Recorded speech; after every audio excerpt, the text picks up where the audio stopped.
Hey guys, so I'm back with a video that should help you all. I noticed that a lot of you all were still struggling with writing an objective summary, okay? So there are a few things that we really need to focus on in order to write a summary. We have to find the central idea. It may be stated or implied. Implied is where we have to use the details of the text to figure out what is the author talking about. We have to determine the topic first. What is he talking about and what is he saying about the topic? That will help us to determine our central idea. Then we have to look at the key details that support the topic. You all know the difference between a major detail and a minor detail. And then we also want to look at the order, chronological order, because when we're writing our summary, we want it to be in chronological order, in the order that the details were presented. You all may know this is first, second, third, then, and then we want to be able to paraphrase the details. I have a saying that says, eat the meat and spit out the bones. So when you're paraphrasing, you just want to take the important pieces and put it in your own words, okay? Here's how we become better at determining the central idea and the key details. My favorite phrase or my favorite word: annotation, annotation, annotation. You have to ask questions as you're reading, and then you come back and answer them. For example, what is this text about? Well, how do we determine what the text is about? We look at words that repeat. What are the details saying about this particular topic? Okay? All right. So, in order to find the central idea, we're going to think of it as if we are going up the stairs, okay? And so, the bottom of the staircase is where we look at the title. What are the key words and important words in the title? What do we think? Why do we think they are important? Why do they stand out to us? So, those are the things that we write in our margin. Or if you're writing in the textbook, those are the things that you will write in the box as you highlight or circle or underline those words. Then you ask yourself, what is this text about? What are the subjects being discussed? What are the words that repeat? So that's what we look for. What are the words that repeat? Are there any words that are similar to the words that are repeating? That will help us to identify the subject or the title. And then we ask ourselves, what type of text is this? Is it fictional? Is it non-fictional? Because if it's non-fictional, we can look at things such as the subheadings, and they would give us ideas about the type. We can look at the position of some of the sentences within the piece of text so that we can also determine the topic. And again, we got to ask ourselves, what are they saying about the topic? If we have a subheading, what is the subheading saying about the topic?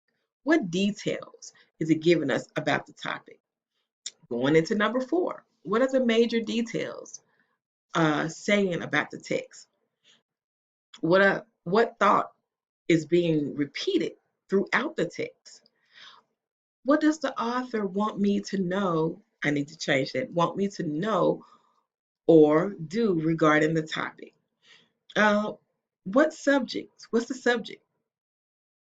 You write it down in the box. Well, what are the verbs? Again, going into what is the subject doing in the text?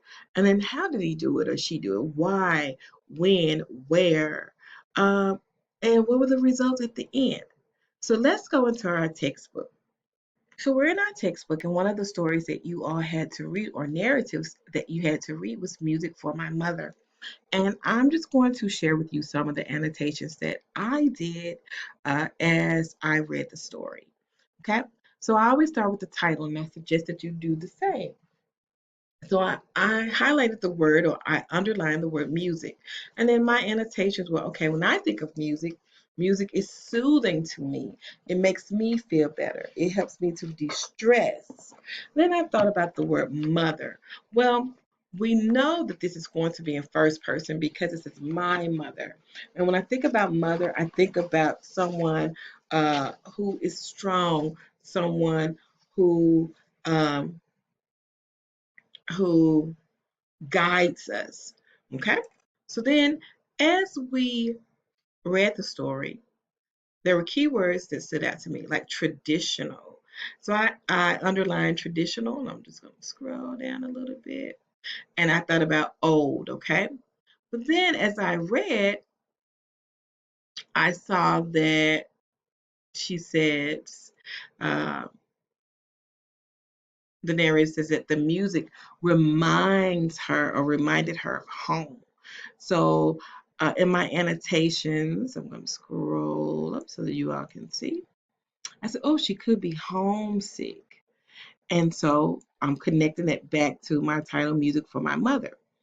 But the more that I read, I saw that this was actually a story about, or a narrative, because the author is sharing an experience, his personal experience, about the transition from one country to America, and the struggle that we saw.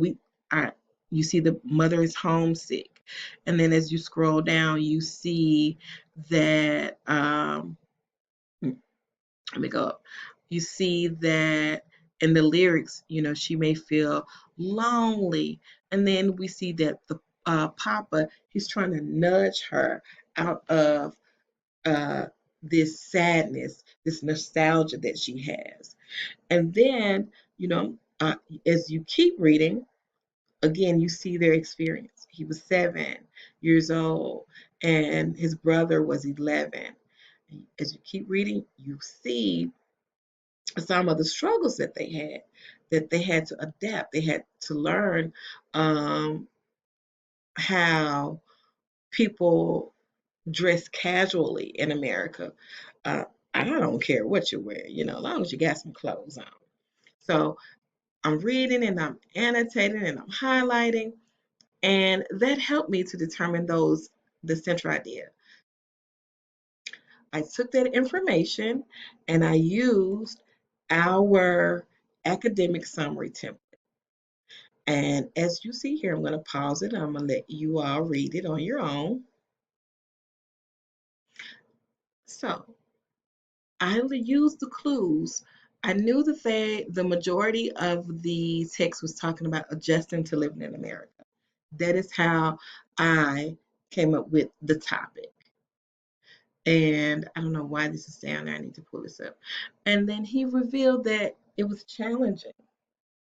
And vocabulary word. Ooh, okay, then. Sorry about that. I'm using vocabulary words. I expect you to do the same thing. So I want you to use vocabulary words. Please do not use encumbrance, because I use encumbrance.